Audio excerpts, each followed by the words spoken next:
Dilanjutkan? Ya. Bismillahirrahmanirrahim. Assalamualaikum warahmatullahi wabarakatuh. Saudara-saudara. Saya mohon maaf Pak, Wamen meninggalkan tempat, mewakili saya menjadi irup pemakaman Pak.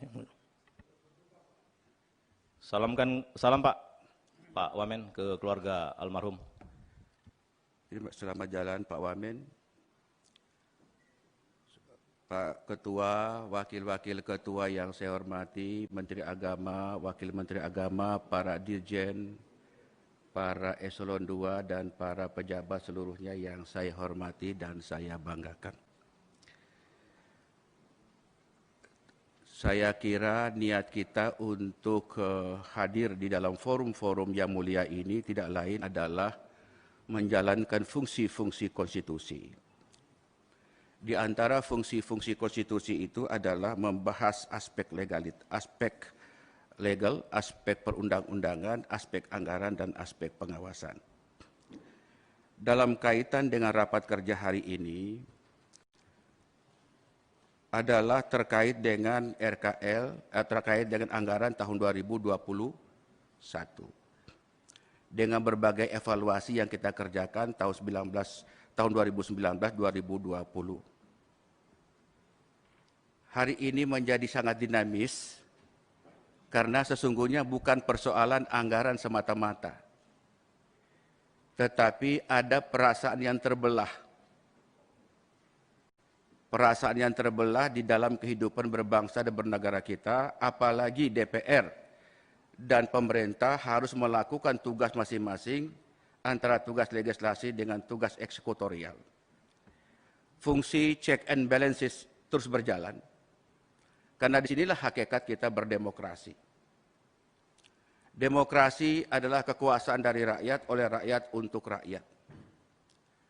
Maka dalam perspektif itu saya sebenarnya tidak ingin mengajari, tetapi saya ingin mengembalikan ingatan kita bahwa kita berdemokrasi ujung akhir adalah menggeser air mata kemiskinan menjadi air mata kebahagiaan. Fungsi anggaran tidak lain adalah membangunkan keyakinan pada kita bahwa ujung akhir adalah membangun kesejahteraan, termasuk lewat dua fungsi Kementerian Agama. Pertama, fungsi agama dan fungsi pendidikan. Yang menjadi gaduh sekarang ini, beberapa hari terakhir, ini Pak Ketua maupun Pak Wakil Ketua dan para anggota dan Pak Menteri, karena mohon maaf Pak Menteri, pernyataan-pernyataan Pak Menteri itu tidak lagi pada posisi sebagai seorang pemimpin yang melakukan, mengarahkan, membimbing, dan mengguidance Kementerian Agama agar mendapat berjalan sesuai dengan tugas pokok dan fungsi. Kedua, anggaran yang tidak berpihak itulah juga ikut memacu dan memicu hubungan yang retak antara DPR dengan Menteri Agama. Apalagi saat-saat terakhir Pak Menteri Agama, mohon maaf ini kedua kali saya bicara radikalisme. Pak Menteri Agama gagal faham mengenai fungsi-fungsi agama dan fungsi-fungsi pendidikan di Kementerian Agama di Republik kita yang tercinta ini. Tanpa ingin mengecilkan Pak Menteri Agama, tidak sama sekali. Tidak ada sifat alih tahir mengecilkan siapapun.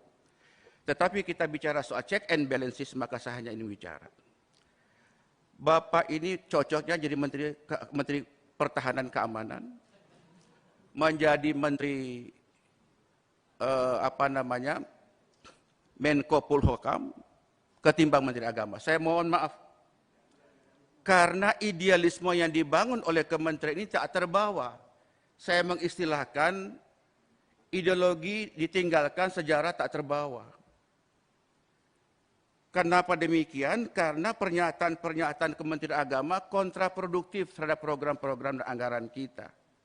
Mestinya menurut saya dengan DPR itu fungsinya adalah mendekatkan, menyenangkan, mengembirakan, mencerdaskan, mengajak agar yuk mari DPR bersama dengan pemerintah kita berpikir jernih untuk berbuat demi kepentingan anak-anak bangsa. Saya orang yang suka cengeng Pak, karena saya orang yang paling jauh di Flores Timur, Nusa Tenggara Timur, daerah sangat-sangat miskin. Saya diasah batin saya untuk bagaimana supaya tetap cinta dengan rakyat. Tapi begitu Pak Menteri mengatakan bahwa para guru ngaji, kemudian para ustadz, itu dicurigai sebagai bentuk-bentuk awal dari radikalisme, perasaan terganggu sebagai seorang yang beragama, perasaan yang terkoyak, perasaan yang terbunuh keimanan saya, perasaan terganggu seperti gelas yang pecah. Seolah-olah selama ini kita sholat, kita ngaji, kita berbuat sesuatu itu tidak ada arti apa-apa. Wallahi, tadi pagi saya sengaja dalam rapat ini saya membuka surat Al-Qiyamah. Saya menangis, Pak. Allah mengatakan, فَإِذَا قَرَأْنَهُ فَاتَّبِعْ قُرْآنَهُ. Jika kami telah membacakan Quran itu, maka ikutlah bacaannya. Saya membaca itu, air mata saya keluar, kemudian saya teringat Pak Menteri Agama. Kok tega menyatakan bahwa para ustadz, para guru ngaji itu adalah bagian dari bibit-bibit radikalisme. Apakah itu betul atau tidak, soal nanti Pak Menteri mengklarifikasi. Tetapi publik sudah menyatakan itu. Sampai saya bertanya, Pak Menteri Agama Islam atau bukan? Saya mohon maaf.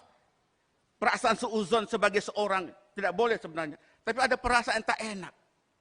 Karena kami anggota DPR seperti mendayung di tengah dua selah karang, Pak. Karang yang pertama adalah idealisme yang kami bangun. Kami rakyat kecil, Pak. Kami ini suara yang mendukung kami orang-orang kecil. Karang yang kedua adalah kekuasaan. Antara dua selah karang itulah mempertemukan kita di forum yang terhormat ini. Nah, dengan demikian maka menurut pandangan saya, Pak Menteri Agama, sekali lagi saya mengajak, berhentilah berkata radikalisme. Berhenti berkata radikalisme. Islam yang kita pahami ini Islam yang rahmatan lil alamin, dibangun oleh baginda Nabi Muhammad SAW, penuh dengan kasih sayang. Penuh dengan kasih sayang.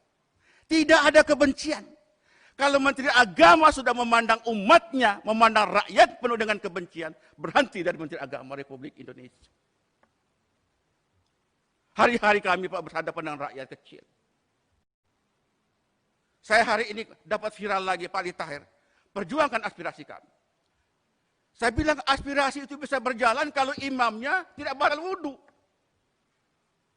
Kalau imamnya sudah batal wudhu, makmum tidak boleh mengimami seorang yang sudah batal wudhu.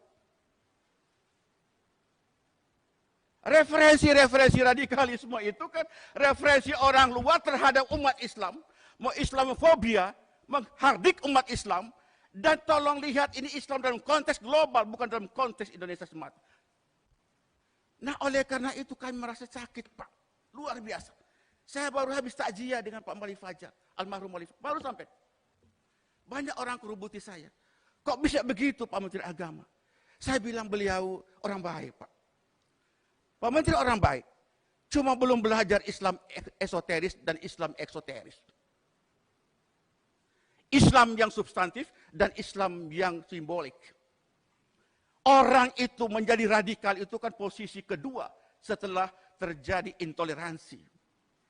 Jalannya radikalisme dalam teori sosiologi agama, intoleransi terjadi karena ketidakadilan di situ.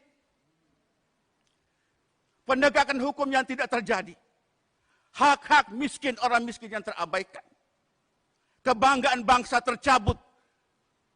Liberalisasi yang begitu kuat, kapitalisme begitu kuat. Sementara orang menangis, orang menderita di atas tanah air sendiri.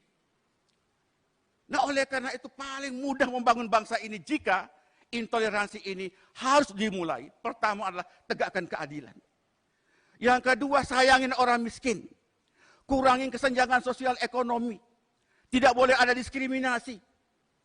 Nah, baru radikalisme. Radikalisme terjadi apabila tiga faktor-faktor tadi bisa dijalankan dengan baik.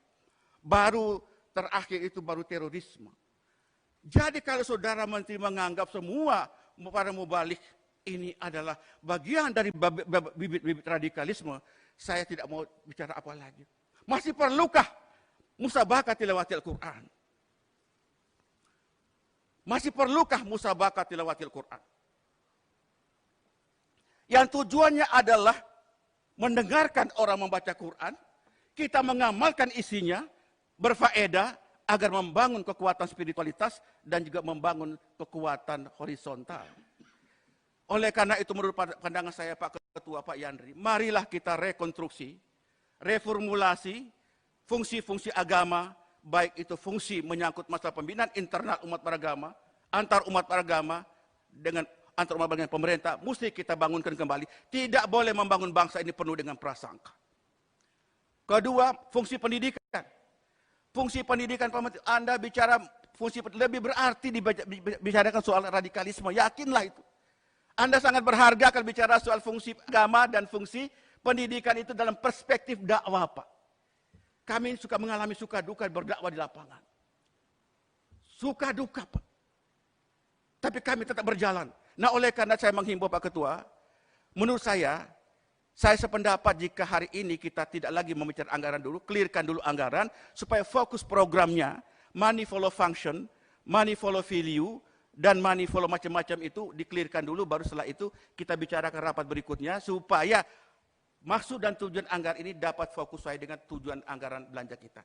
Demikian, mohon maaf jika ada berlebihan, tetapi rasa rindu kita kepada kekuatan bersama, check and balances dalam kehidupan berbangsa dan bernegara, itu menjadi penting adanya buat kita. Nasrun minallah, wa fatihun fari wa basyiril mu'minin, wallahul muafiq ila aqwamit thoriq. Assalamualaikum warahmatullahi wabarakatuh.